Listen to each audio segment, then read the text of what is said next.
Can you believe to make this delicious masala I have just added 3 ingredients? Yes, you have heard it right. I have used just 3 ingredients for the gravy of this recipe.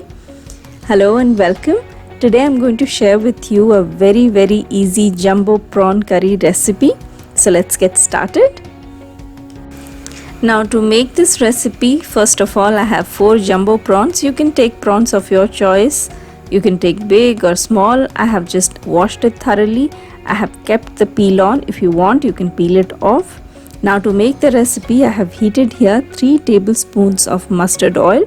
The oil is hot. To this, I am adding 1 teaspoon of kalonji or kala jeera or nigella seeds, and along with this, I am adding 3 to 4 green chilies, and I'll just let the seeds splutter a little bit, and then I'll add the prawns to it.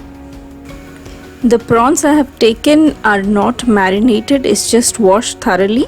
I'll add the prawns to this since the seeds are done, and then I'll add the salt and turmeric, and then I'm going to shallow fry it a little bit for about 4 to 5 minutes on medium to low heat. Now goes the jumbo prawns. Now the prawns are so big, my pan looks a little smaller, but anyways, I'm not going to change the pan, so I'm going to make it in this pan itself.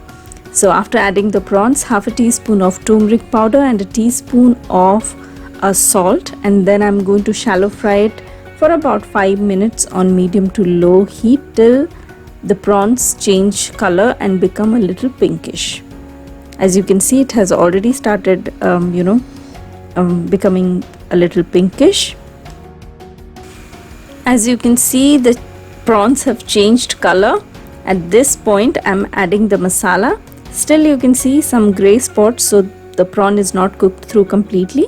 Now goes the masala that I was talking about. This masala has just 3 ingredients: a handful of cashew nuts, then 1 tablespoon of white mustard seeds, and about 3 tablespoons of posto or poppy seeds. So just these 3 ingredients, and that's it. And moreover, these 3 ingredients you can pretty much take according to your choice. I don't like white mustard seeds a lot, that's why I have taken just 1 tablespoon, and I love the creaminess of poppy seeds and cashews, so I have added a little more, but then it's absolutely to you. Now after adding the masala, I am cooking it on medium to low heat again for about 5 minutes till the masala gets a little thicker. As you can see, it's quite thick. At this point, I'm adding the water, and then I'll just cover the lid and let the prawns cook for another 5 minutes. That's it, the dish would be ready.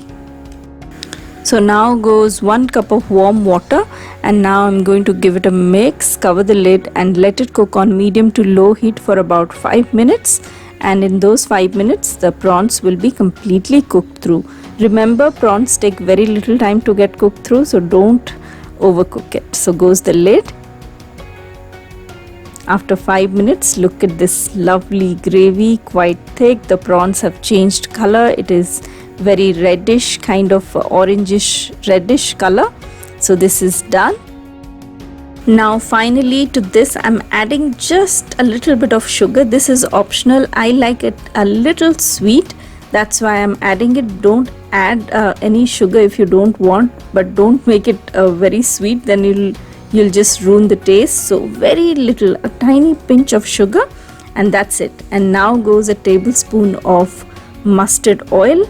This is again optional. If you don't want, you can skip it. I love adding a little mustard oil in the end. And if you wish, you can add few green chilies and some chopped up coriander leaves, but I like it this way, so I'm not going to add anything else. This is ready to be served, and I'm going to serve it with some steamed rice. So do try this recipe and let me know. We will meet next time. Till then, bye bye.